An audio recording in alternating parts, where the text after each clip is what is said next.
So the question then is, now that you have a set of values, what can you do with those?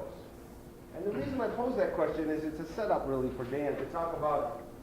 That was one of the questions that a year, 2 years ago, as they were finishing up the candidates race, that was one of the questions that I and others asked, is like, okay, so now what? What's next with that? So that's why I'm just setting up. Yeah. Well, so I think an important part of what's in Renew Minnesota, and actually I'm not sure how explicit it is, but it's certainly a theme that comes through, is the idea of, fundamentally it's about democracy, right? I mean, in a lot of ways in our world today, right, there are a lot of forces that are diminishing, constraining, corrupting our democracy, right?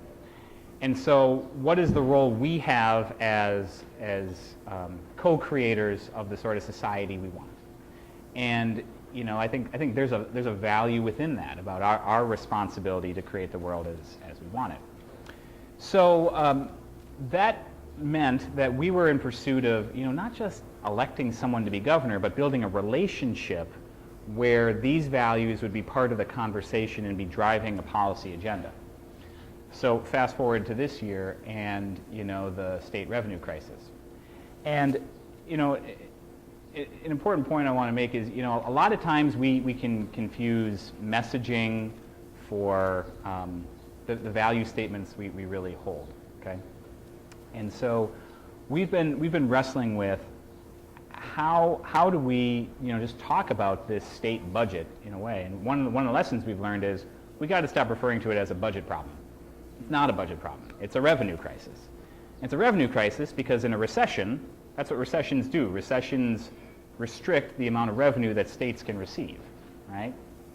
People out of work, people can't pay taxes, the state's hurting. And again, this question about the role of government is very important, right? Because, I got to tell you, one of the things the right does very well is they keep talking about, well, what's your family budget, right? What do you, the same way a family operates, get around the kitchen table, figure out what money you got and pay those bills, and maybe you get rid of cable because you can't afford it. It's all BS, right? Because government does not work that way. That is a complete fallacy. Government should spend more in hard times. That's how people have health care, that's how they have unemployment benefits, and so forth. I say all that because our frustration and the frustration of our leaders and organizations is that a state budget fight is fundamentally a defensive fight because it's about cuts. A revenue fight is about finding money to fund necessary services.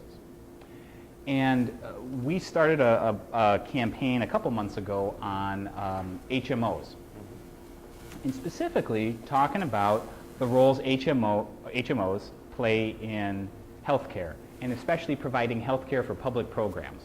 So since the early 90s, Minnesota has contracted with private HMOs to provide healthcare for Minnesota Care, medical assistance, benefits programs, particularly for the low-income folks. The HMOs have little, if any, regulation or oversight. The state cannot actually say exactly how much money these HMOs are spending on care. And that's a big issue if you're talking about Minnesota spending hundreds of millions of dollars each year for care. Last year, conservatively, HMOs made $130 million. Our estimates are it's more like $180 million.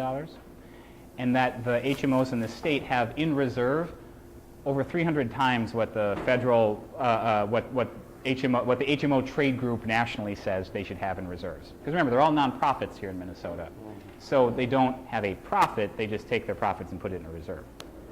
So we had this debate internally, which is, how do we turn a defensive fight on the state budget to a proactive fight about reclaiming dollars to be spent on medical care for people of the state?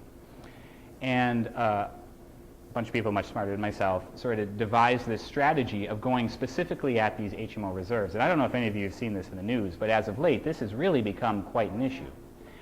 And for us, the real lesson of this is we have typically, in years past, been an organization that's just focused at the legislature. Let's go convince this senator to get on board with this bill.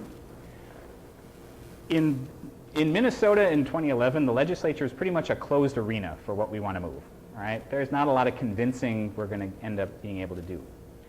So we decided instead to make this a corporate campaign, to go at the HMOs themselves, and both to appeal to them, but also really hurt their brand. Like that's part of moving them as an institution, is to say, look, if you're here to serve the public good, then let's be honest about how much public money you're spending on the public good. So this has led us down a path of doing a number of different actions, everything from delivering letters to the HMOs themselves asking to meet, and we've now met with all the 4 largest. And along the way, the question has been raised over and over and over again, well, what should the state be reclaiming from HMOs for revenue? Look, we have a $5 billion state budget deficit. The state could conservatively reclaim $500 million from HMO reserves to put towards care. And so suddenly we're not trying to play a defensive fight of saying, don't hurt poor people, don't hurt schools, don't hurt roads, don't hurt this, and instead say, no, this is the money, spend it on care, go get it.